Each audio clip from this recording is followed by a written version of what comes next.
A poor nurse was mocked by the entire hospital when she tried to save a dying patient. Yet no one expected that man to be a powerful billionaire. The wail of an ambulance siren tore through the cold night of the city.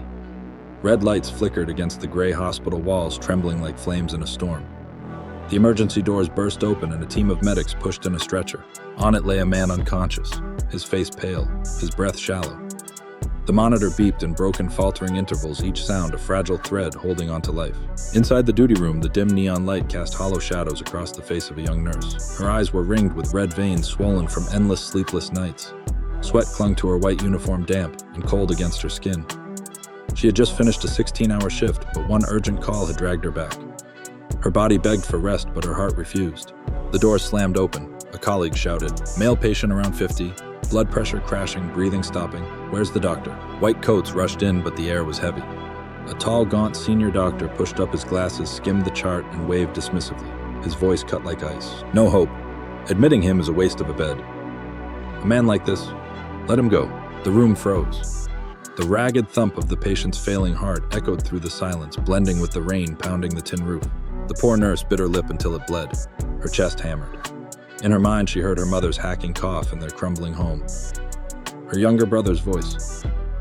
"Sister, do we have food tonight?" Her life was nothing but debt and disdain. But in front of her, a man balanced between life and death. She stepped forward. Her hands shook, cold, damp. Sweat streamed down her temples. "No, we have to try. I'll do it." Silence. All eyes turned on her with disdain. A young doctor sneered. "You a lowly nurse. You dare defy orders. If he dies, will you carry that weight?" Her heart faltered, but the next moment she didn't think she moved.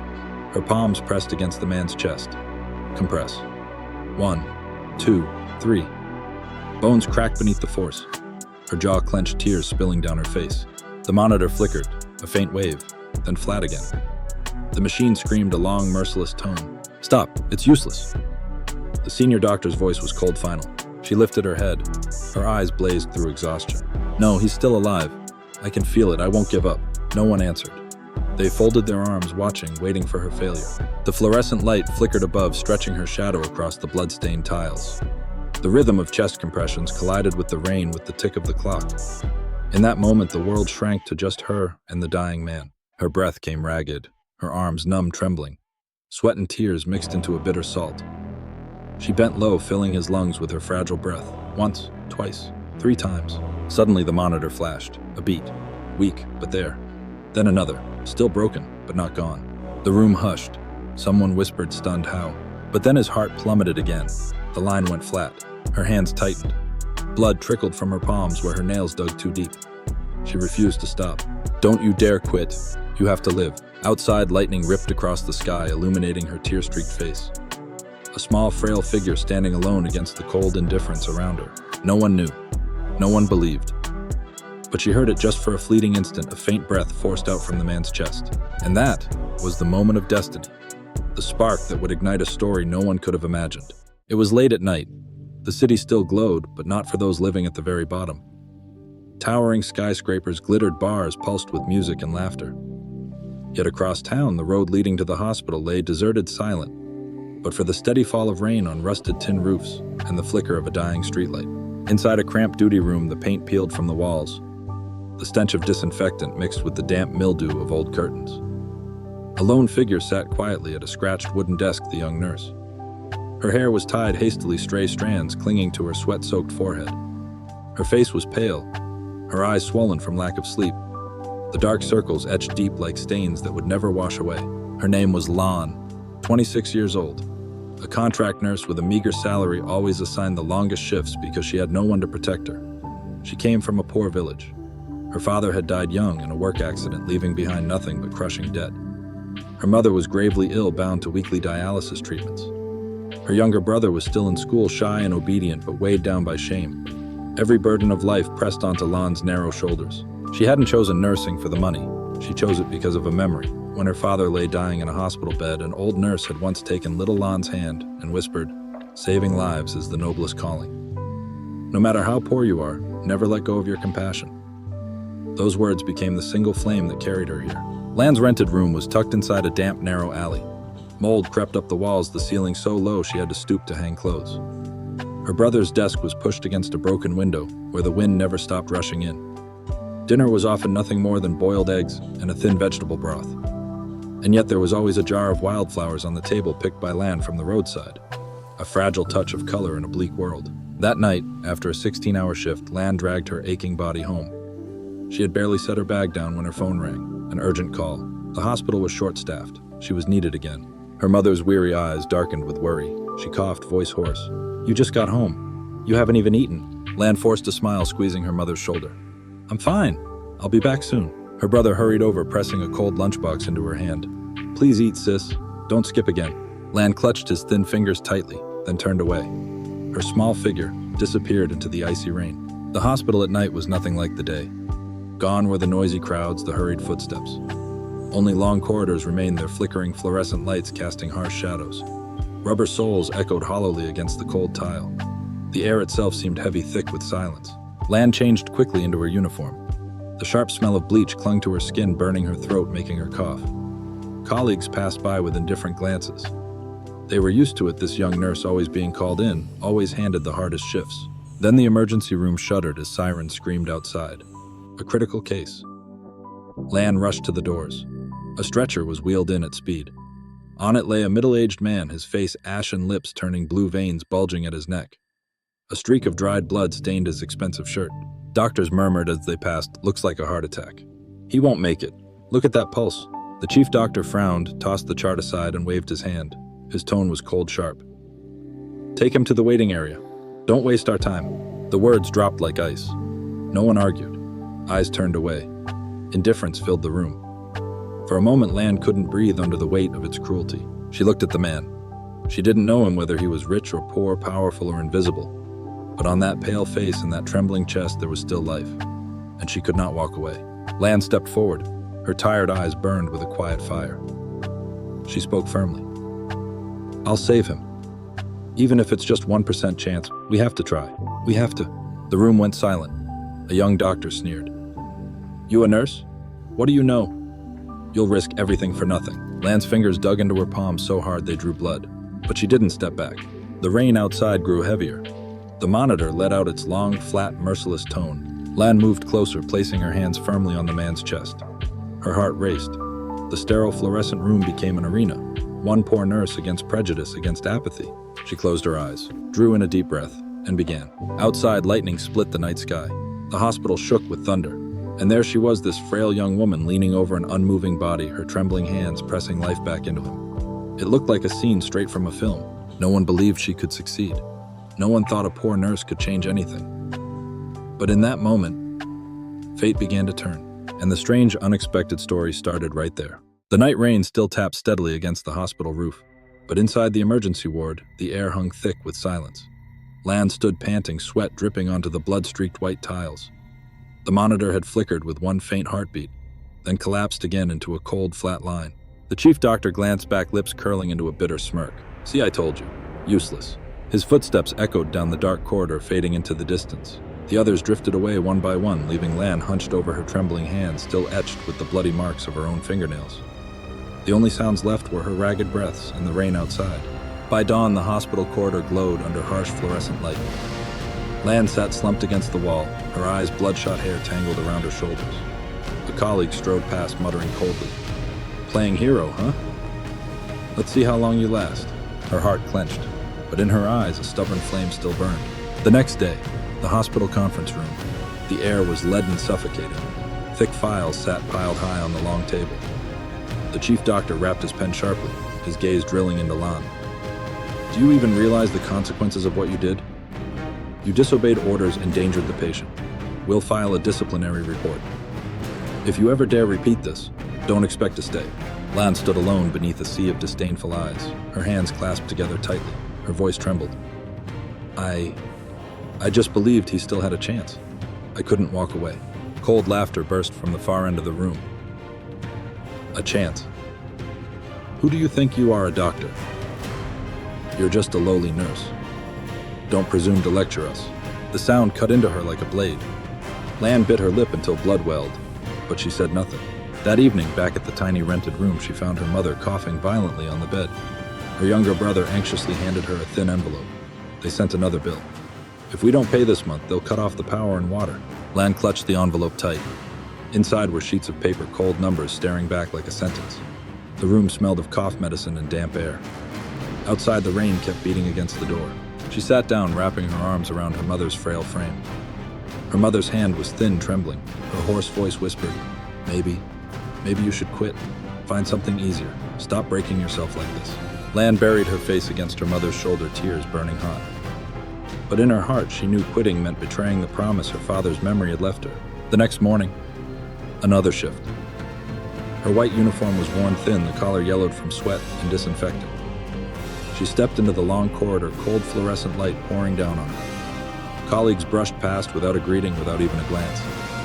Only whispers followed behind. She'll be fired soon, just watch. Thought she was some kind of hero. Turns out she's just trouble. Lan's chest tightened, but she kept walking slow, heavy proud. A gray morning dragged slowly past the mist-streaked hospital windows. Lan walked the corridor, every step sinking into her own exhaustion. The air was thick chlorine alcohol medicine, the metallic bite of steel all mingling into a suffocating fog. On the wall, the duty roster rattled on a loose screw. Her name was there again, 3 consecutive shifts stretching until midnight. In the injection room, an elderly woman curled up on the bed, her eyes cloudy. Lan leaned down, speaking softly. It'll be gentle, ma'am. Take a deep breath. The needle slid through paper-thin skin. Lan's hand was steady warm. The old woman exhaled with relief, whispering, "Thank you, child." A cold voice cut through. "What's taking so long? There's a whole line waiting." Lan turned. A young resident doctor, hair slicked back, face blank. He checked his watch. "Drop the theatrics. Your job is speed, not tenderness." Lan pressed her lips together, lifted her tray, and slipped out into the corridor. Behind her, whispers trailed. She thinks she's some kind of saint. Even the patients get tired of her. She swallowed hard and walked faster. By noon, the cafeteria was packed. Lan's tray carried only plain rice and thin broth. She sat in the far corner, hands trembling from low blood sugar. Her phone rang, an unknown number. "Lan, this is your landlord. Rent's overdue. If I don't have it by tonight, I'm locking your door. Please, just a few more days." "My mother." "Not my problem. Tonight." Click. The sound sliced through her like a knife. She dropped her spoon, pressing a hand over her pocket. Only a few crumpled bills left. Before she could move, a voice sneered behind her. "Even lunch with her clogs the table." 3 colleagues loomed, trays clattering down. "Heard they're meeting about your little hero act this afternoon. You're done." Another leaned closer, just loud enough for everyone around to hear. "That patient you tried to save. He's filthy rich. If something happens to him, you'll be sued into the grave. Don't expect us to take the fall for you." Lan Rose folded her tray. Her voice was low but firm. "I don't need anyone to take the fall. I'll carry it myself." She walked away. Out of the doorway, her step faltered for just an instant, then behind her came a mocking laugh. "Watch the paper hero burn first." That afternoon, storm clouds pressed low. The ICU room glowed pale with sterile blue light. The unconscious man lay still stone-like. He remained a mystery, a tailored shirt, the faint mark of a luxury watch on his wrist, clean-cut nails. No ID, no papers. His phone ruined by water. His temporary label unknown. Case 37B. Lan stood by his bed, adjusting the IV, checking his pulse. Slow, weak, but there. She tilted her head, listening to the steady hiss of the ventilator. A cold machine sound, yet the only beat of hope in her day. The door snapped open. The chief doctor entered with 2 hospital directors. Their eyes swept over Lan as if she were furniture. "Step outside." "Sir, I'm monitoring 37B's vitals out. Now." The door shut behind them. Through the frosted glass, she saw only shifting shadows. Papers rustling. Shoes on tile. A clipped hum of disapproval. Then silence. When they emerged, the chief doctor handed her a sheet of paper suspension notice. 3 days. "From now on, you are barred from 37B, but that's an order. Break it and you're out for good." The thin paper weighed like lead in her chest. She gripped its edge until it crumpled. From the far end of the hall, she could hear the rain tapping against the window pane. That night, she stood on a narrow balcony on the 4th floor. The city lights flickered in the distance. Down below, ambulances came and went, sirens dragging like weary breaths. She dialed home. "Mom, I'll be late tonight." "Your voice, it sounds so hoarse. Have you eaten?" "There's still a little porridge left. I'll keep it warm." "I've eaten. Please take your medicine on time." Just don't push yourself too hard, child. I'll be here, waiting for you. The call ended. The dark screen reflected her face, pale, swollen, stubborn. She let out a long, tired sigh. The security guard passed by, stopping briefly. You're Lan, right? Someone was asking about you earlier. Who didn't say? Wore a raincoat hood up. Stood watching room 37B for a while. I asked questions, they stayed silent. Rain got heavy, I drove them off. A chill crawled up her spine. Who family? A friend? Or someone else? She spun toward the corridor. Empty. Late night. The nurse's restroom was dim lit by a single yellow bulb swinging on its wire. Old bunk beds creaked under restless bodies. Lan couldn't sleep. She sat at the desk, notebook open. The first page was smeared with rainwater stains. She had left it on the window ledge earlier. She wrote, day. 14-hour shift. 37B still breathing. Barred from entering. Mom coughing. Debt. Threat of power cut. But I still hear the rhythm. I won't give up. Soft footsteps neared the door. A sliver of light. A folded slip of paper slid under. Lan jerked up, grabbing it. One line scrawled in haste. Stay away from 37B. You don't know who you're dealing with. No signature. Ink smudge still wet. Her hands went cold. She glanced around. The window was cracked open. Outside rain fell. Lightning flashed across the wall. No one there. She crushed the note, then smoothed it flat again, folded it, tucked it behind her notebook cover. In her eyes, a hard spark ignited. The next morning, chaos erupted in the ER, 3 vials of anesthetic missing. Records didn't match. The head physician roared while staff scrambled.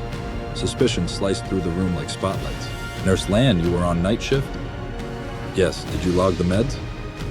I wasn't assigned to the cabinet. You were still on duty, and the floor's camera's broken. No proof either way. The room thickened with accusation. A whisper slithered from the crowd. She's already under suspension. Wouldn't surprise me. Yeah, people under stress slip first. And just like that, her name once more became the rope to tie every fault upon. Lan stiffened. She lifted her chin. I didn't do it. Search my locker, my bag, anything. The head physician's glare was sharp. No need. Investigation later. For now, you're reassigned. Cold storage inventory. Cold storage. The punishment everyone dreaded. Frozen air, stiff fingers, endless counting. Lan bit down hard. Yes, sir. The storage room was at the corridor's far end, a heavy steel door frosted with condensation. She pulled her thin coat tighter and pushed the door. Cold air struck like knives. Inside, rows of stainless shelves lined with medicine, blood bags, V fluids. Silence broken only by the drip of condensed water. She took her logbook and began counting. Each line a blade into her strength. Her wrists numb, fingers blue. Breath clouded in the air. Then the overhead lights flickered. Once, twice, then died. Darkness swallowed the room. Lan froze. Outside, soft footsteps. 1, 2, then nothing. She backed toward the door hand, fumbling for the handle. She pulled. It didn't move. Someone was holding it shut. Is anyone there? Her voice rasped, a puff of white breath. No answer. Only the steady hum of the compressor, cold and merciless. She slammed her palm on the door. Hello, open up. Silence. Then a small slip of paper slid under the door. White. Square. She grabbed it. One line. Final warning. Her heart pounded. She pounded the door. Open now. The light snapped back. The door creaked open an inch. Warm air seeped in like thread. She shoved it wide and stumbled into the corridor. No one. Only a cart rolling slowly by itself before stopping at the corner. She glanced back.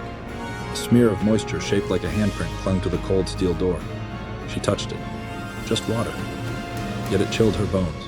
By dusk, Lan slipped into the side corridor, peering through the frosted glass of 37B.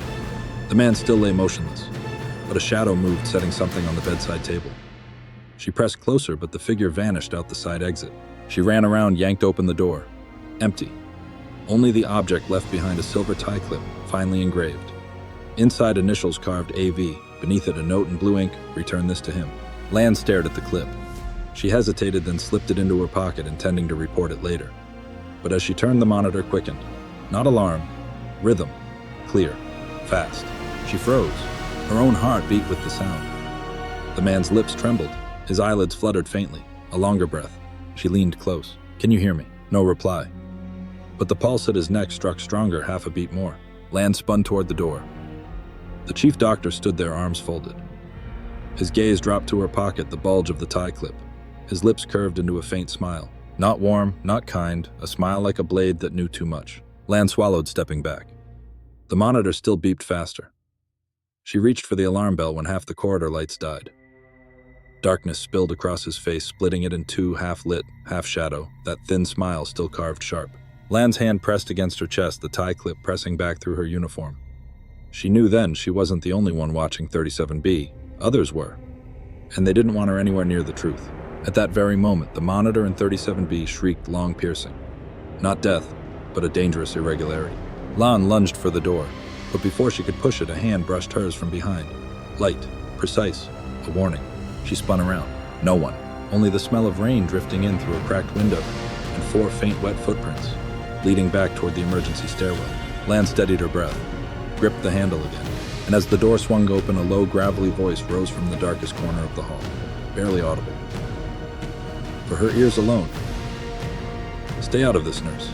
The night wind howled through the narrow cracks of the door, carrying with it the heavy scent of rain. Lan sat quietly on the edge of the duty bed.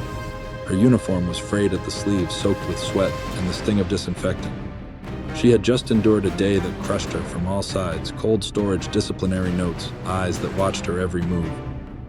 But what weighed on her chest most of all was patient 37B. She remembered vividly the moment the monitor flickered those fragile heartbeats, weak but undeniable. A message. He was still alive. No more than alive, he was fighting, and she was the only one who believed it. Morning arrived, gray and suffocating. Lan stepped into the treatment ward, offering a soft greeting to her colleagues. None of them answered. Only the clatter of shoes echoed in unison, like an invisible orchestra turning its back on her. Suddenly, a patient's relative grabbed her sleeve, a heavy-set man with bloodshot eyes. "Where's my mother's medicine? They said it went missing last night." "Wasn't it your shift?" Lan flinched. I wasn't on cabinet duty, sir." "You're a nurse. Then you're responsible." "My mother went without. Who's going to answer for that?" He shoved her hard. She stumbled. The tray in her hands clattered, glass bottles shattering across the tiles. From somewhere nearby, a cold laugh. See, careless and still arguing. Lan crouched down, gathering the shards one by one. Blood welled on her fingertips. She didn't defend herself. She stayed silent, head bowed, enduring the cold stares that cut sharper than knives. At noon, while the others rested, Lan quietly slipped back into room 37B. The pale glow washed over the still face on the bed. His hand twitched slightly like a reflex. Lan quickly clasped it. Cold, but not lifeless. "Can you hear me? If you can, give me a sign. Anything." For a heartbeat, his finger trembled. Lan's chest seized with hope. But then the door behind her snapped open. She startled, letting go. The chief doctor stood there, eyes narrowing at the dried blood on her knuckles. His voice was sharp. "You've disobeyed orders again. Do you want me to fire you on the spot?" Lan bit down hard. "I was only checking the patient's condition. That's not your duty. Remember that." He turned to leave, but before the door closed, his voice dropped lower. "This man isn't simple. If you're wise, stay away." The door clicked shut. Lan remained frozen in the ghostly blue light. His words burned into her mind like a riddle. Not simple. What does that mean? Who is he? By evening, the rain returned. Lan sat in the nurse's room, clutching her notebook against her chest. Inside it, the anonymous note still hid, "Don't touch 37B." The letters carved themselves deeper into her thoughts. Her hands shook as she read it again. Outside the door, footsteps passed back and forth. She didn't know how much longer she could endure. But deep in her chest, each time she remembered the faint twitch of that man's hand, a small light flickered. And when lightning split across the sky, flashing off the silver tie clip in her pocket, Lan knew the real storm was only beginning. The morning felt heavy, the sky pressed down with a ceiling of leaden clouds. Inside the hospital boardroom, harsh white lights reflected off the frozen faces of doctors and administrators. At the center of the long table sat a neatly stacked file, its red cover stamped with one word, "Disciplinary." Lan sat at the far end back, straight hands trembling as they clenched together in her lap. The chief doctor tapped his pen on the table. Sharp measured beats like a metronome of judgment. His eyes locked on her and his words cut like blades. "Nurse Lan, do you admit that you defied medical orders by attempting to resuscitate patient 37B, thereby endangering both the patient and this hospital's reputation?" The air tightened, suffocating. Lan drew a breath, her voice hoarse but steady. "I only did my duty. The patient still had a pulse, still breathed. To abandon him, I could not. A cold laugh echoed from the administrator's side. A nurse's duty is to follow orders, not to play hero. Have you forgotten your place? Lan said nothing. Sweat slid down her spine. On the table, the chief doctor rotated the file, revealing a blank sheet marked voluntary resignation. He slid it toward her, setting a pen beside it. Sign. Don't make this worse. You're young, you can find work elsewhere. We'll keep it discreet. Her heart plummeted. If she signed, she lost everything. Nursing was her entire world, the only light in her life. Her father's last wish, her promise to herself to keep fighting for her mother and brother. But if she refused, what then? Her eyes fixed on this pen, her hand rising, trembling midair. Every gaze in the room bore down on her, the weight crushing. Then in her mind she heard it again, the monitor from that night. Beep, beep. Weak, fragile, but fighting. She saw the flicker of that man's finger. He was alive. She had seen it. Lan dropped the pen. Her eyes blazed. I won't sign. I don't regret what I did. A thunderous crack shattered the silence. The chief doctor slammed his palm on the table, rising to his feet. You'll pay for your stubbornness. That afternoon, rumors spread like wildfire through the hospital. Nurse Lan stole the anesthetics. Whispers followed her everywhere, sharper than scalpels. They found injection marks in her locker. She probably hoarded them to sell on the black market. She's poor. People like her will do anything. Lan froze as two security guards approached. They opened her locker and pulled out a sealed package. Inside, the missing vials. Gasps filled the hall. Faces turned toward her, a mixture of pity and contempt. Her face drained of color. Her voice cracked. No, they're not mine. Someone planted them, but no one believed her. A fellow nurse tilted her chin smugly. We told you before. Paper heroes always burn in the end. Lan trembled, tears spilling hot down her cheeks. She turned toward the chief doctor, desperate for fairness, for even one word of defense. But his narrowed eyes and faint smirk gave her nothing, half sneer, half threat. That night she returned to a rented room. Rain hammered the windows. Yellow light glowed against mold-stained walls. Her mother sat coughing on the bed, frail shoulders shaking. Her younger brother bent over his books, eyes clouded with worry. Sister, what did they say? Are you okay? Lan bit her lip, forcing a smile. It's nothing. Just a misunderstanding. It'll pass. But when her brother turned away, she collapsed into the old chair, burying her face in her hands. Silent sobs racked her body. Outside, the rain poured harder, drowning out every word she wished she could say. At dawn, she returned to the hospital. Her eyes were hollow, but her resolve sharp. She walked the corridor, enduring stares of suspicion. The entire place seemed determined to push her out. She stopped before room 37B. Through the frosted glass, the man still lay there. But this time the monitor no longer stuttered with faint dying rhythms. Its beeps grew clearer, stronger. One long beat, then another. Steady. Lan's heart clenched. He was coming back. But before hope could take root, a voice slithered from behind. Low, cold, familiar. I warned you. You didn't listen. Don't blame me for what comes next. Lan turned. The chief doctor stood there, his face half in shadow, half in light. His eyes glinted like someone who held every secret. The morning reeked of antiseptic. Cold fluorescent lights flickered above the endless hospital corridor. As Lan stepped into the recovery ward, her heart froze. The door to room 37B stood ajar. IV tubes lay scattered across the floor. The monitor shrieked with erratic alarms.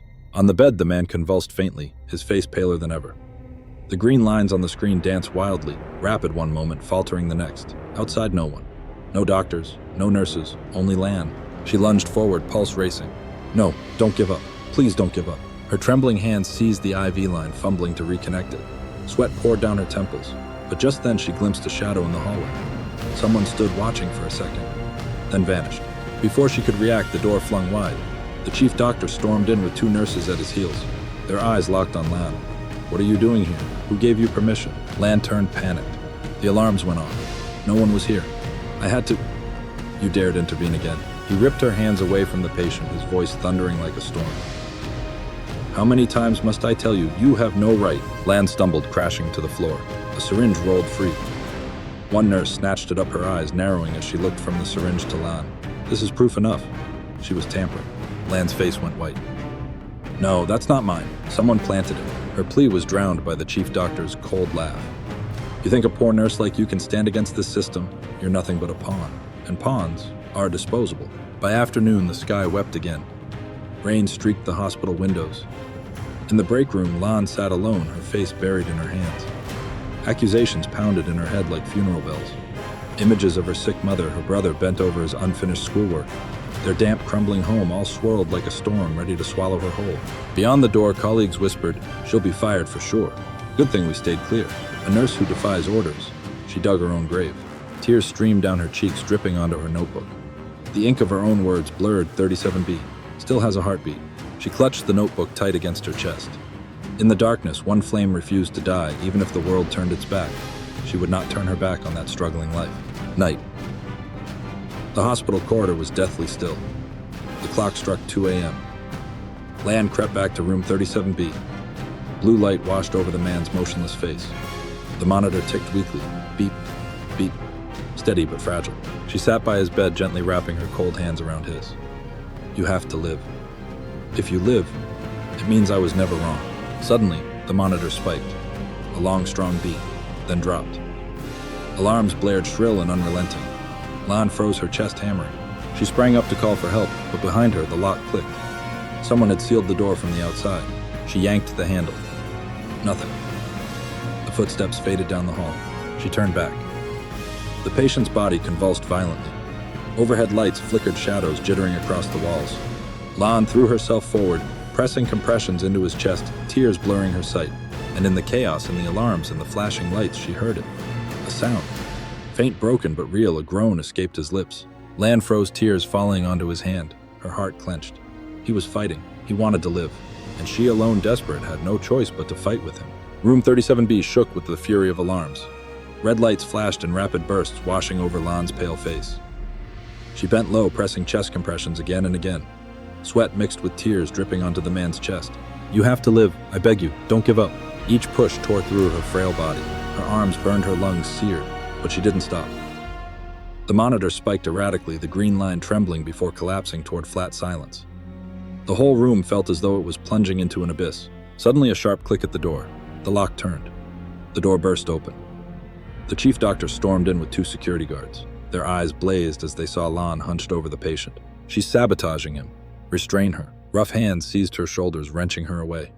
She stumbled, her knees slamming hard onto the cold tile. The alarm still screamed. Lan's voice broke hoarse.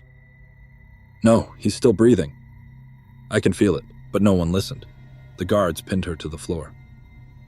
The chief doctor strode forward, triumph in his eyes. He pressed a button on the monitor, silencing the shrill beeps. The room collapsed into a suffocating stillness. "It's over. You've destroyed yourself." Lan thrashed despair, burning her chest, and then faint, fragile, undeniable beep. Every head snapped toward the monitor. The line rose, a single wave, then another, growing stronger, steadier.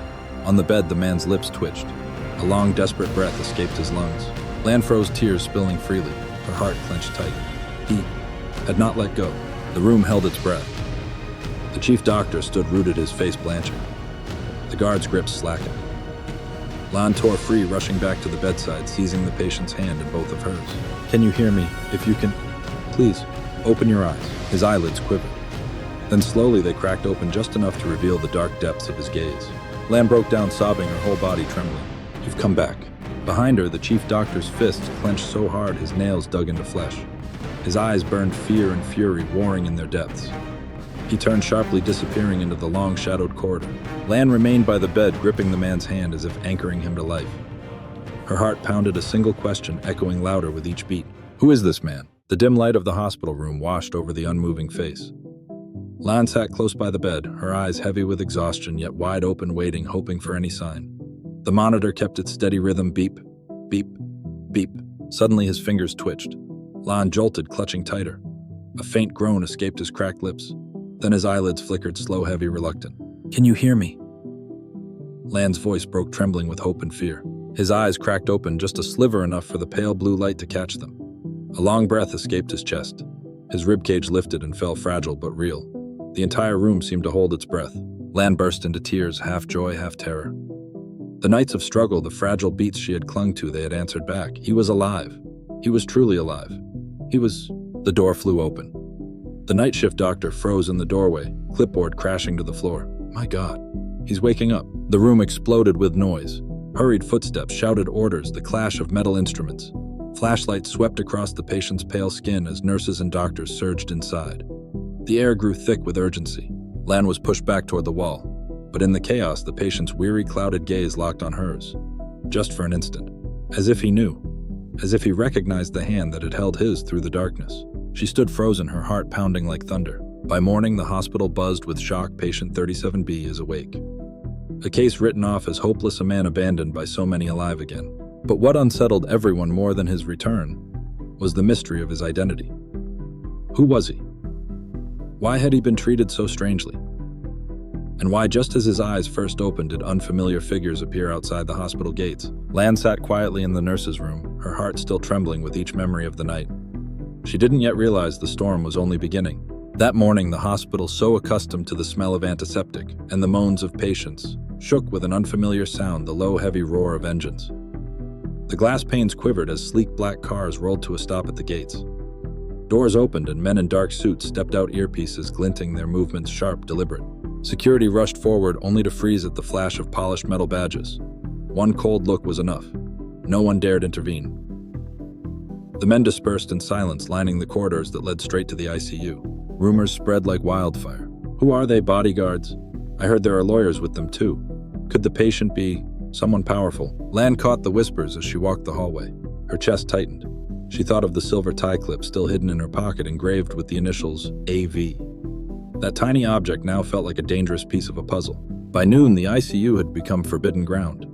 Two men in black suits stood guard outside room 37B. Anyone who passed felt a chill run down their spine. A senior doctor shook his head, murmuring, 30 years in this profession. I've never seen anything like this. Whoever he is, he must hold great power.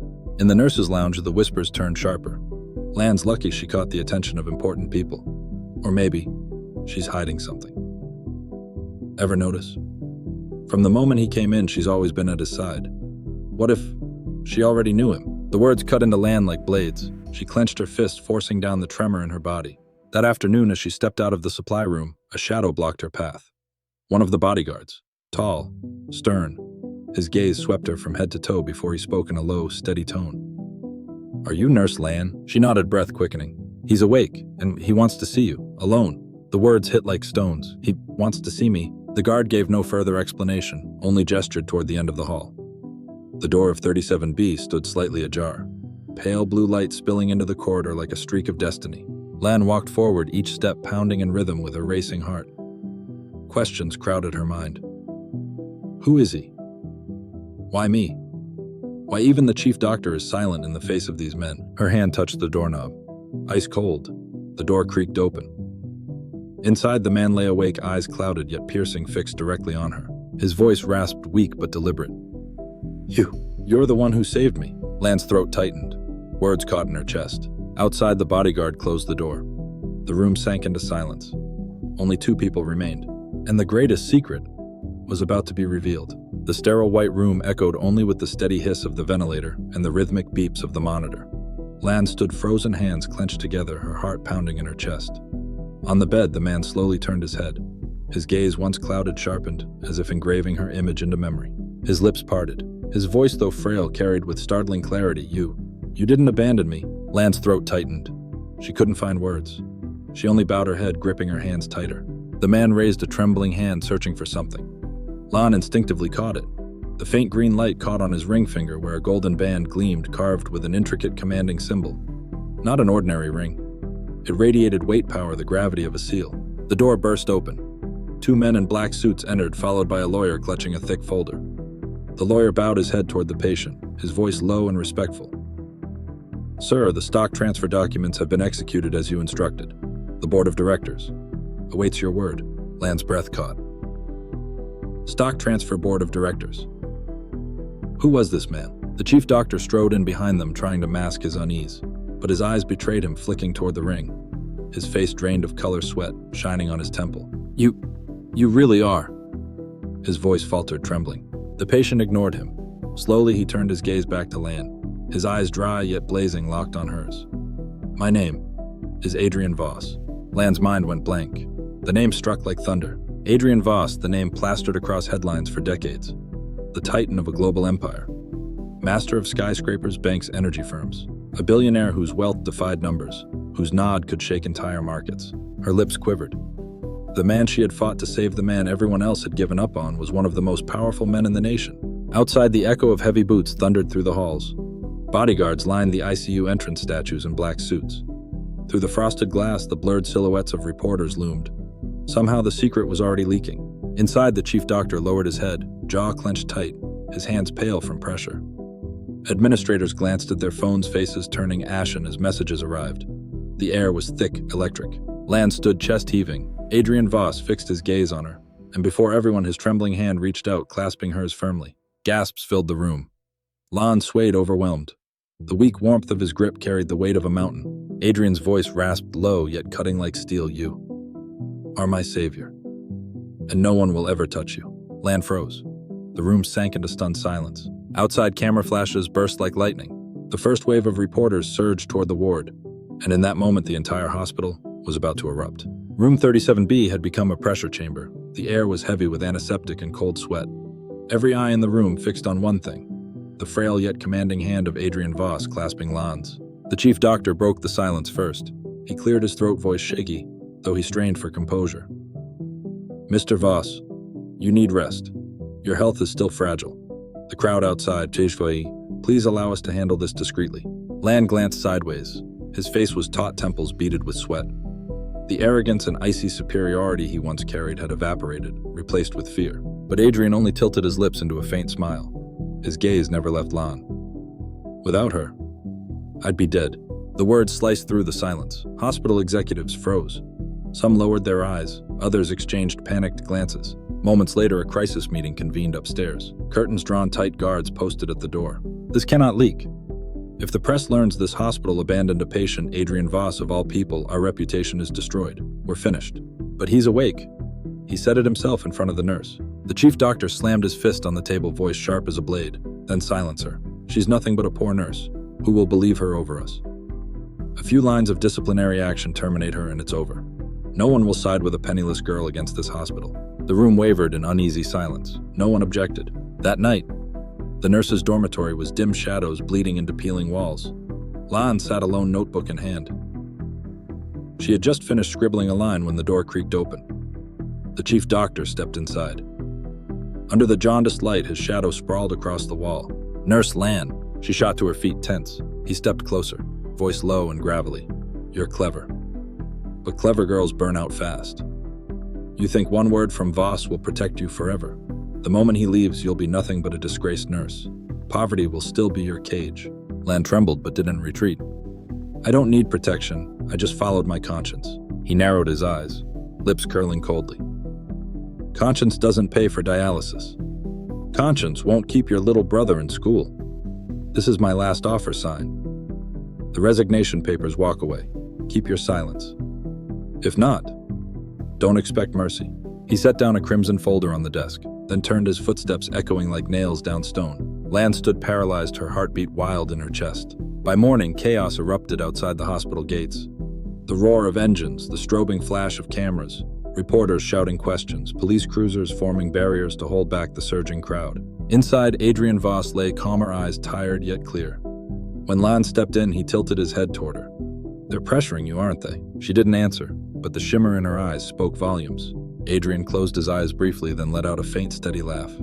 His voice rasped but carried iron. "Do not be afraid. The storm, I will take it on myself. I will take." Lan froze. His hand tightened faintly around hers, fragile but resolute. Outside, the clamor grew. Reporters shouted over one another. "Is Adrian Voss really here? Has he woken from critical condition?" Lan spun toward the door. Bodyguards locked their formation tighter.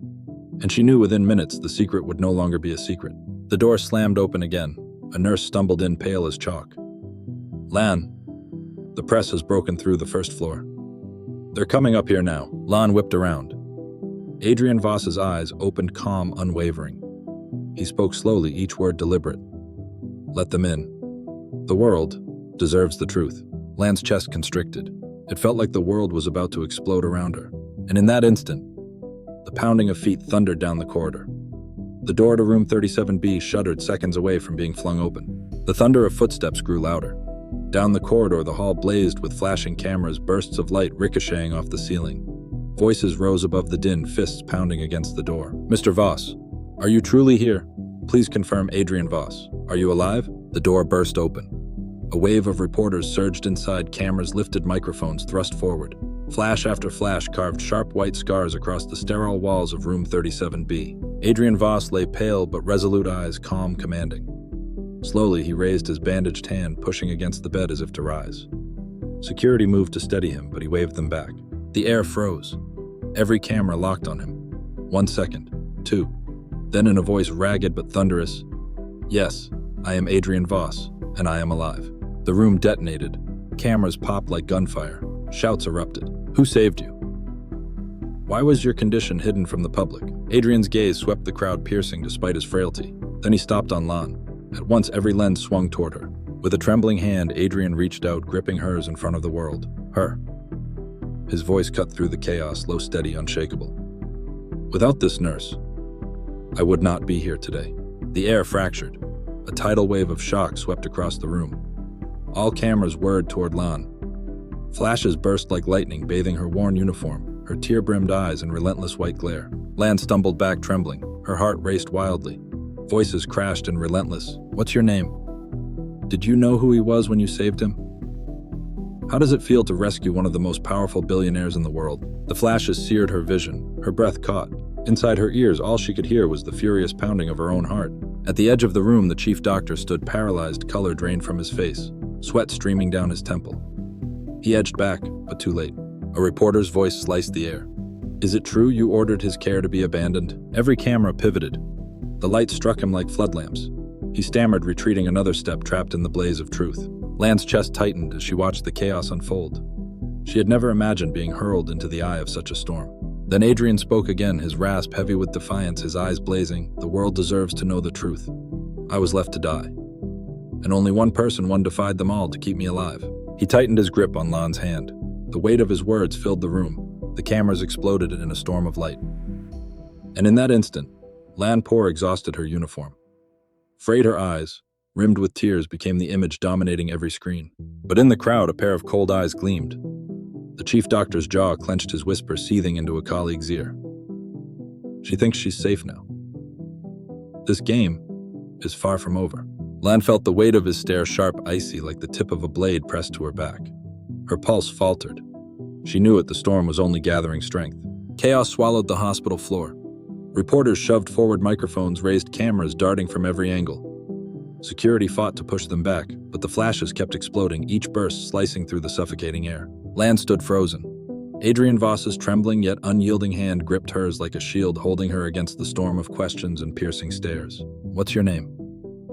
Do you realize he's the most powerful billionaire in the country? Are you hoping to gain from this money fame?" Lan shook her head, breath shallow.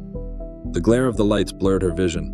She wanted to scream, "I'm just a nurse, I was only doing my job," but the words stuck in her throat. Suddenly, Adrian lifted himself upright, his voice raw but commanding. "Enough." The room fell still. Microphones lowered. Every lens locked on him. His eyes, weary yet sharp, cut into the cameras. "All you need to know is this: I am alive. Because of this nurse." He turned to Lan, his grip tightening, his words resolute. "She fought when everyone else turned away.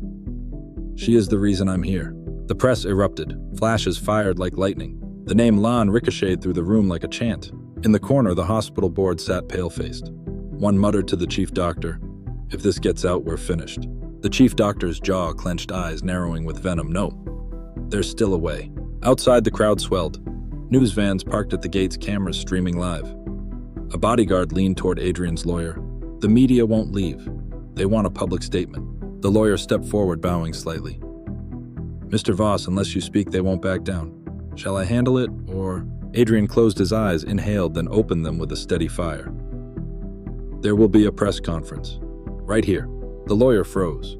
Even the guards hesitated. But Adrian's tone was final. "The world will hear it from me, and from her." Lan jolted. Me?" He nodded, faintly, gaze unwavering. "You will stand with me, so the truth cannot be twisted." Her heart lurched. The floor seemed to tilt beneath her. She had never imagined being thrust into such blinding light where every question, every look, every agenda targeted her. Beyond the door, reporters shouted her name. Security locked arms. The hospital board whispered frantic strategies while the chief doctor's eyes blazed red with fury. "She thinks she's safe. I'll see her broken." Lan's chest heaved, torn between terror and a fragile flicker of hope. She knew stepping into that spotlight would change everything. Adrian leaned close, his whisper cutting through the roar outside. "Don't be afraid. I was born in storms like this. You just hold my hand and walk beside me." She tightened her grip around his. Outside, the doors trembled under the press of bodies. Then as the cameras flared to life, one voice roared above the chaos. "Nurse Lan, do you know why someone wanted Adrian Voss dead?" The room lurched. Lan froze, breath caught in her chest. The flashes seared white hot. Her heart stopped cold, and she realized this was only the beginning. Blinding white lights blazed down on the makeshift auditorium inside the hospital. Hundreds of reporters pressed shoulder-to-shoulder microphones, thrust forward cameras firing in relentless bursts. Their voices crashed like waves. Mr. Voss, what really happened? Were you abandoned while in critical condition? Who is responsible?" Lan sat beside him, her hands trembling. Her wrinkled nurse's uniform clung to her, her eyes swollen red. The flashes stung her face, every question feeling aimed squarely at her. Adrian Voss sat upright in his chair, frail but unyielding, his gaze sharp as steel. He raised a hand. The roar softened into silence. "I will tell you the truth." The hall held its breath. His words rolled slowly, each one echoing through the microphone. "I was brought here in critical condition, and the very people charged with my care chose to abandon me." The auditorium erupted, gasps, shouts, the thunder of cameras. Adrian's grip tightened around Lan's hand, his voice cutting like a blade. Only one person stood against them, a poor nurse. She defied orders, and she kept me alive. The uproar surged to its peak. Every camera swung to Lan. She shrank back, her heart pounding like thunder. Suddenly, the doors burst open. The chief doctor strode in with the hospital board at his side. White coats, pristine ties knotted tight, their faces masks of authority. He marched straight to the podium, seized the microphone. "Enough. What Mr. Voss claims is not the truth." The room froze. He turned to the crowd, his voice booming. "We never abandoned our patient. The one who violated protocol was this nurse." All lights whipped toward Lan. She froze, breath caught in her throat. The doctor lifted a thick folder high, his tone icy. "Here is the evidence." Nurse Lan entered room 37B unauthorized, interfered without consent, and even caused anesthetics to go missing. Her reckless actions are what endangered the patient's life. A wave of murmurs rippled through the crowd. Reporters whirled back to land microphones slamming forward. "Is that true? How do you respond to these accusations?" Her face drained of color. Her pulse roared in her ears. Her hands clenched so hard her nails drew blood. She wanted to cry out. It wasn't me, but her voice stuck in her throat. Adrian snapped his gaze to the doctor, fury blazing. His voice tore through the hall, ragged but fierce. "Enough, I know exactly who abandoned me. And it was not her." The hall exploded again, cameras whipping back toward Voss. Lan lifted her head, tears shimmering in her eyes. But the chief doctor only smirked, his eyes glinting with cunning malice. "Mr. Voss, you just survived the edge of death. Your memory must be unreliable." He slammed the folder onto the table, the crack splitting the silence. "We have proof. And you, what do you have beyond your word?" The air thickened, stifling. The lights burned hot. Every breath in the room hung heavy, the entire world waiting on Adrian's next answer. The air in the auditorium thickened, every breath heavy, every sound magnified by the crush of flashing cameras. All lights converged on Lan. The chief doctor straightened his tie, his voice ringing like a hammer. Nurse Lan repeatedly violated protocol. She interfered without authorization, misplaced medication, and left traces in the medical record. He held up a folder. Bold words stamped across the cover: disciplinary report. Nurse Lan, here are signed testimonies from multiple witnesses. She was warned, yet she persisted. And today, before Mr. Voss and the press, I must state clearly it was her recklessness that endangered his life. The words fell like a gavel striking stone. Lan's chest tightened, her vision blurred. Around her eyes turned sharp, accusing. Reporters shouted over one another. "How do you respond? Did you use unauthorized drugs? Do you understand the consequences of your actions?" She staggered back, hands trembling. Her lips parted, but no words came. The chief doctor seized the moment, his cold smile widening. "This hospital stands by its code of ethics. But one impulsive individual seeking attention caused harm. We will not conceal it. She will be punished." A smattering of applause came from colleagues scattered in the crowd. Each clap like a blade driven into Lan's chest. Adrian Voss's face darkened, fury straining every line. He braced his hands against the chair, struggling to rise. Security moved to stop him, but he shoved them off, voice raw with rage. "Don't you dare pin this on her." His eyes blazed, locked on the chief doctor. "I remember. I heard. When all of you turned your backs, it was her voice, her hands, her courage that kept my heart beating, and you dare deny it." The chief doctor kept his composure, lips curling into a calculated smirk. Mr. Voss, we understand your loyalty to your savior, but you must accept your memory is clouded. Documents and witnesses, not emotion, prove the truth. He raised the folder high once more. Flashbulbs burned the pages white. Beneath his hand lay rows of signatures, other nurses, resident doctors, all aligned against Lan. Lan's knees buckled, her throat locked. They've all turned on me. Microphones pressed inches from her face. The voices relentless. Do you deny this? Why did so many sign against you? Were you trying to play the hero for attention? Each question struck like a hammer. She stumbled back until her spine met the wall. Tears streaked down her cheeks. Her voice cracked out, small breaking. It wasn't me. But her words drowned beneath the storm of judgment. Adrian's palm slammed against the table, the crack splitting the room. The crowd went silent. Enough. He leaned forward, his voice booming like thunder. You dare forge records to destroy the nurse who saved my life. You think I will stay silent? The press exploded, shouts, flashes, chaos. The chief doctor flinched, then quickly masked it, his tone cool-cutting. If you have proof, present it. If not, your words are nothing but air. In front of the public, truth is written in documents, and the documents condemn her. Lan lifted her tear-streaked face, the weight of betrayal crushing down. She stood at the edge of the cliff. Adrian closed his eyes, inhaled deep. When he opened them, fire burned within. Very well. Then let the public see the real truth. He gestured sharply. A bodyguard stepped forward with a leather briefcase. Adrian's lawyer snapped open the locks and pulled free a thick dossier. Adrian's voice rasped, but each word rang like steel. I came prepared. And these documents will expose who you truly are. The hall froze. Reporters surged closer, cameras firing in a frenzy. The tension was unbearable, every breath audible in the silence between flashes. A sharp click sounded as the leather briefcase opened. Adrian's lawyer withdrew a thick black dossier, its seal still unbroken. The auditorium seemed to hold its breath. Every flashbulb converged on that folder like light on a ticking bomb. Adrian leaned back in his chair, voice hoarse but ringing out. Before I was admitted, I was poisoned. Yes, poisoned. The lab results in this file prove it. The room erupted. Reporters shouted, microphones thrust forward. You say you were poisoned. Who did it? Adrian raised a hand for silence, then pointed to a bold chart in the dossier, a rare toxin in minute doses administered through an IV. At that time, only a handful of people had access. Nurse Lan was not among them. Lan snapped her head up, tears welling, body trembling, part horror, part relief. The chief doctor's face hardened. His grip on the microphone tightened. He forced a smile. Mr. Voss, you barely survived. Your memory could be unreliable. Adrian fixed him with a blade-like stare. Unreliable. Then who ordered staff out of room 37B, leaving me there alone? Who signed the internal stop intervention order? He slammed his hand on the dossier. The signature is right here. The big screen behind them lit up as Adrian's assistant projected the documents. Enlarged across the screen, a signature read, Head of Department, Bui Quang Tai. The hall detonated into noise. Reporters shouted, Is this your signature? Explain the order to abandon the patient. The chief doctor went pale, beads of sweat appearing on his brow. He managed to say, It's a forgery. Someone framed me. Lan stood frozen, heart pounding. Memories of that night flashed his cold look. His warning, if you're wise, stay away. The pieces snapped together into a darker picture. Adrian pressed on, eyes hard. A forgery. What about the security footage? He signaled, and a video began to play. The grainy corridor footage filled the screen.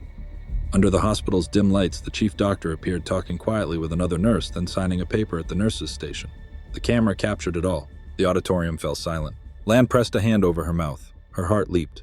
Reporters roared, Can you deny this? Is that you in the video? The chief doctor's face drained of color. Sweat ran down his temple. He snapped, No, that's cut and spliced. But his voice trembled. His composure cracked. The crowd shifted. The tide turned. Voices rose. Nurse Lan is innocent. The hospital covered it up. Lan stood at the center of the storm, vision blurring. She had never imagined seeing her accuser unmasked like this, cornered and stumbling under the spotlight of truth. Adrian leaned forward, cool and certain. The truth cannot be buried. Today we will strip away the lies right here in front of everyone. The room erupted. Camera shutters rattled, flashbulbs seared the air, and a chorus of jeers and demands crashed from every direction. Chief Dr. Bui Quang Tai wiped sweat from his brow, face twisting, then forced back the posture of arrogance he always wore. He seized the microphone, voice sharp and cutting through the din. This is all a setup. That video can be spliced. Do you honestly think a reputable hospital like ours would abandon a patient? He pivoted toward Lan, eyes fiery, teeth bared. This all starts with you. A fame-seeking nurse staging a hero act to get attention. She fabricated the story and colluded with the media to boost her name. The murmur swelled. Reporters swung cameras and thrust microphones at her. Did you stage this? Did you exploit Mr. Voss? How much were you paid to create this scandal? Lan stepped back, hands trembling, face drained of color. Tears leaked free. Her voice was gone. Adrian Voss smashed his palm onto the table, an impact that silenced the crowd. He rose, frail but commanding eyes blazing. Enough thigh. His rasp carried authority. The room fell silent. He pointed at Lan. She doesn't need to stage anything. I witnessed it. If not for her today, I'd be in a coffin. Then he addressed the press, voice like a blade. You want the truth? Here it is. I was poisoned. And those within this medical system turned a blind eye. Only she stood up.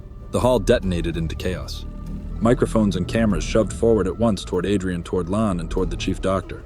Bui Kwang-tai tried to salvage the moment with a brittle laugh, voice shaky but still strident. Mr. Voss, you're a businessman, not a physician. You don't understand procedure. I acted to protect the patient. He cast a venomous glance at Landboat, a reckless nurse who defies orders must be removed. His look cut like a knife. This time Lan did not step back. Her voice, raw and fierce, rose. If protecting a patient means abandoning a human life, I'd rather break orders. From the back of the room, a ripple of approval rose, then a roar. Yes, she's the real hero. Flashes exploded again, but now they lit her as a spark at the center of a storm, rather than as a culprit. The chief doctor ground his teeth. His eyes flashed red with fury. Do you think a video and a few words can bring me down? I have a whole apparatus behind me. I will prove she is guilty. He produced a sealed envelope and held it up. Here. The inventory record for the missing drugs proof Nurse Lan was withholding them. Another wave of astonishment swept the room. Microphones slammed toward Lan. Her legs nearly gave out. Adrian's jaw tightened. He signaled his bodyguards. His lawyer stepped forward, snatched the envelope, voice cold. Let's see what's really inside. The room held its breath. Flashes stuttered. The lawyer broke the seal and pulled out the contents. Then a small black USB fell into view. Adrian's lips curved. His eyes flared with a hard light. Your little theater ends now, Thigh. The auditorium flared even brighter as the tiny USB was raised. Every microphone, every lens, every eye fixed on it. What looked like an innocuous piece of evidence could now flip destinies. Adrian's lawyer plugged the drive into the projector. The big screen buzzed for a few seconds. Then the footage appeared, internal security camera video from the hospital. The dim corridor came into view. Bui Kwang-tai stood there, face tight, voice low but audible. Move the drugs to the secondary storeroom. Put the name Lan on the night roster. When something happens, everything will fall on her.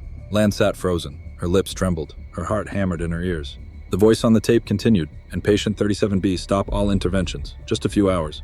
He won't make it. A corpse can't speak. The hall exploded. Shouts, screams, shutter clicks. Some reporters leapt to their feet, pointing accusingly at the chief doctor. He's the mastermind. This is a plot to kill a patient. Bui Kwang-tai went white. He thrashed, shouting hoarsely. No, not me. It's fake. Someone's framed me. But the video rolled on. It showed him signing the stop intervention order, slipping cash to an auxiliary nurse. His voice hissed on the recording. Keep quiet, there will be a place for you later. Lan covered her mouth, tears spilling down. Every dark puzzle piece she had suspected lay bare before her. Reporters surged, cacophony building. One shouted into a microphone, Mr. Voss. Are you saying the hospital tried to murder you? Adrian nodded, eyes burning, voice low. Yes, I was a pawn in a power game.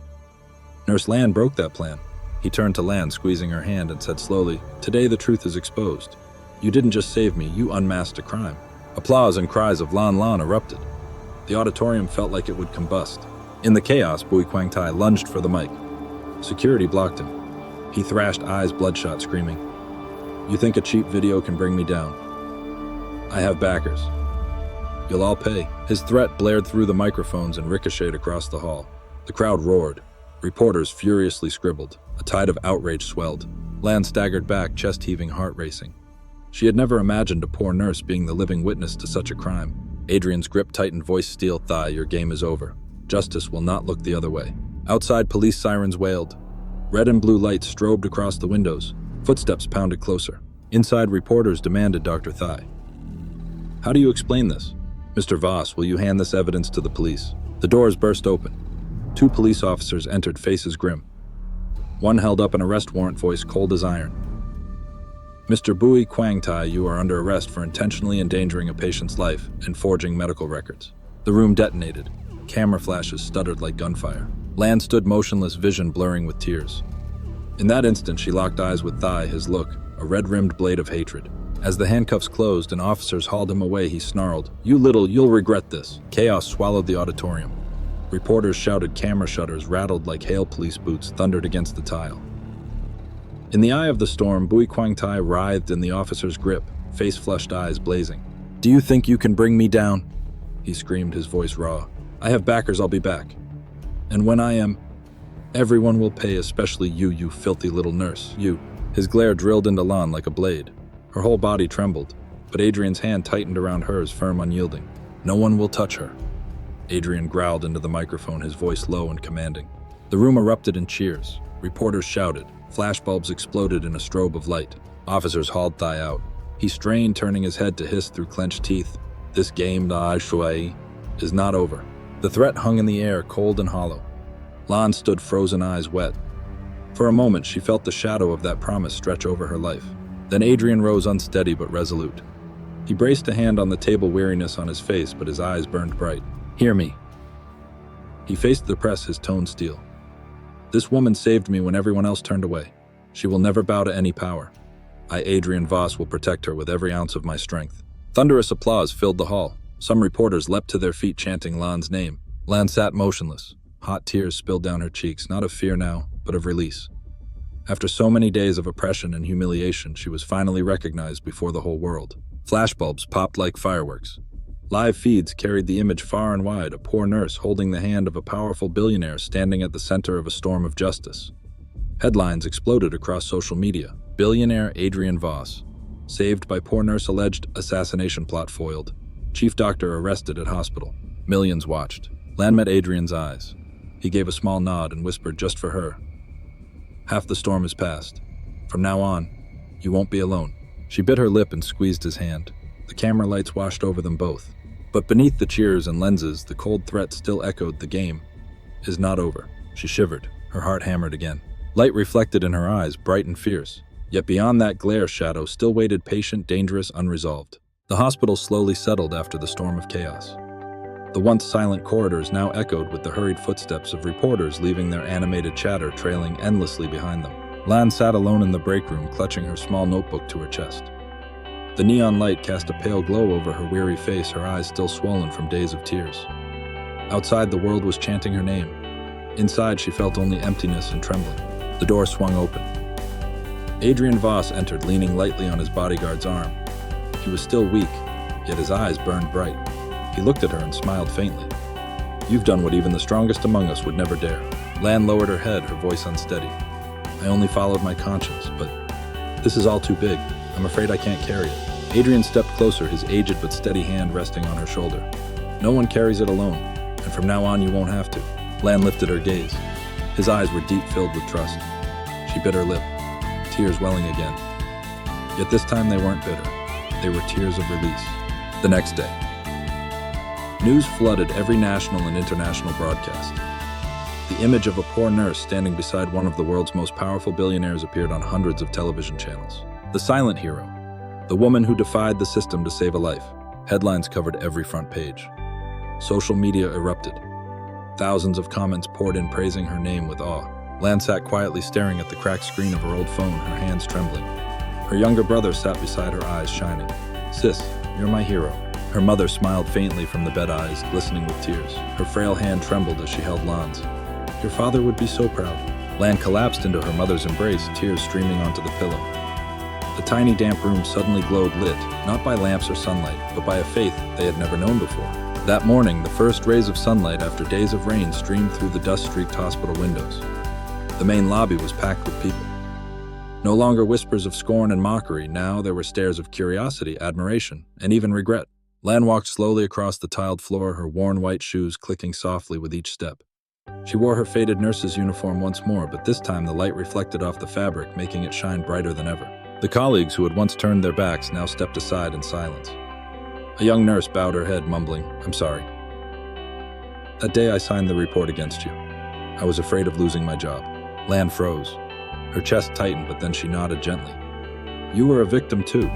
What matters is this: from now on, don't bow to injustice again." She moved forward, leaving behind a trail of embarrassed yet admiring glances. Inside the grand hall, Adrian Voss sat in a chair, his face pale but his eyes blazing. The moment he saw Lon enter, he pushed himself to his feet, his raspy voice thundering through the microphone. "Here, this is my savior." He reached out his hand. Lon hesitated, then placed her small hand into his. Hundreds of cameras flashed. Adrian turned directly toward the lenses. His voice sharp, commanding. "When the system abandoned me, she was the only one who stayed. When death closed in, it was these hands that kept me alive. And I declare from this day forward I will protect her to the very end." The hall erupted in applause. Some people rose to their feet chanting, "Lon, Lon." Lan's throat tightened, her eyes blurred with tears, but this time they were tears of pride. Outside crowds gathered in front of the hospital. People raised banners. "Justice for Nurse Lon. We stand with the truth." Those who once ignored her now sent flowers, letters of gratitude. The hospital doors were buried beneath cascades of white lilies and chrysanthemums. Lan stood on the steps, gazing out over the sea of people. She said nothing, only bowed her head as tears streamed down her cheeks. Yet in her eyes burned a new fire, the fire of conviction. In the dark corner of the hall, a few powerful figures whispered among themselves. One furrowed his brow. "If Voss openly sides with her, we'll lose more than just our reputation." Another hissed under his breath. "Don't think this is over. There are still cards left to play." Lan didn't know it yet, but she could feel it. The road ahead would not be easy. Still inside, her fear had given way to strength. Late afternoon. The narrow alley leading to Lan's boarding house looked different that day. Usually it reeked of damp garbage and cough medicine, but now the cramped path was covered with flowers and scraps of paper scrawled with words, "Thank you, Nurse Lan. We're proud of you." Lan froze at the entrance. Her heart trembled. Never in her life had she imagined that her name Lan would be written by strangers with such reverence. When the creaky door of the little room swung open, her younger brother rushed out, throwing his arms around her. His eyes gleamed. His voice broke with joy. Everyone at school is talking about you. They're calling you the brave nurse." Lan laughed through her tears, hugging him tight. Their mother, leaning weakly against the bed frame, eyes dim but glistening, reached out a trembling hand to clasp her daughter's. "If your father were still alive, he would be so proud." Those words struck like fire in Lan's chest. In her mind, she saw her late father again, his calloused hand resting on her shoulder, his voice etched deep in memory. "Always stand for the truth, even if the whole world turns its back on you." Lan buried her face in her mother's hand, tears soaking her palm. But this time they weren't tears of bitterness, they were tears of pride. The next day, in a small city square, hundreds of people gathered on their own accord. They brought flowers, hand-painted signs lifted high. "We stand with Lan.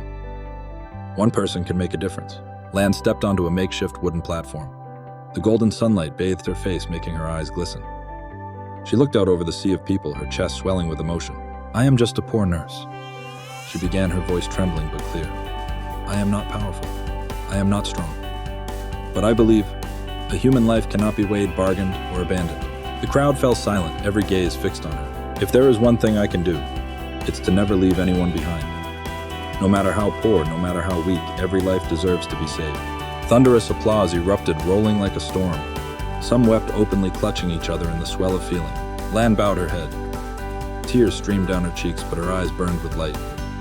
She realized her story was no longer hers alone.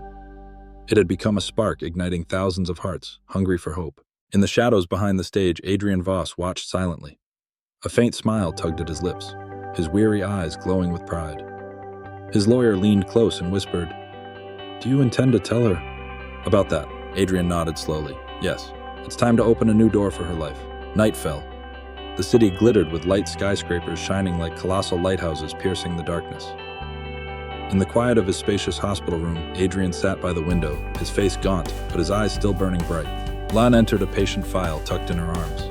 She thought he had drifted to sleep, but his hoarse voice rose softly. "Lan, have you ever thought that maybe you could do more than this?" She froze, startled. "More? What do you mean?" Adrian turned his gaze deep, unwavering. "Not just saving one life, but thousands. Tens of thousands who are left behind. I want to build a foundation to create a hospital where ethics come before profit, and I want you to lead it with me." Lan stood stunned, her heartbeat pounding in her chest. "Me? I'm just a poor nurse. I've never..." Adrian's smile softened, yet his eyes carried steel. "Precisely because you are poor, you understand their pain. Because you are small, you can ignite hope in others who feel small. And because you dared to stand up, you are worthy." Tears spilled down Lan's cheeks. Her trembling hand clasped his. In that moment, she knew her life would never be the same again. Weeks later, on national television, the press conference for the launch of the Light Foundation was broadcast live. Adrian Voss sat in the seat of honor, but every camera, every lens, every gaze turned toward the young nurse with the radiant eyes. Lan held the microphone, her voice shaking but clear. "I am no hero. I am just an ordinary person who chose not to turn away. And I believe anyone can do the same.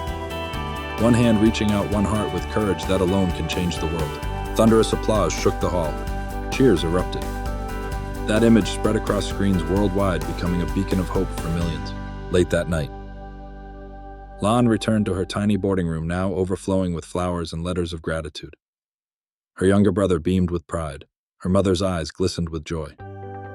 Lan embraced them, her heart swelling with a simple but profound happiness. She had kept her dignity, honored her father's words, and discovered her own path. But in a shadowed corner of the city, a sleek black car glided silently down the street. Inside, a man set down his phone, his gravelly voice cutting through the dark. "Bui Kwang Tai was only a pawn. The game has only just begun." A lighter flicked open the flame, revealing a strange emblem engraved on a silver ring. Then it snapped shut, plunging everything back into thick darkness. Lan lifted her eyes to the night sky where the stars shimmered faintly.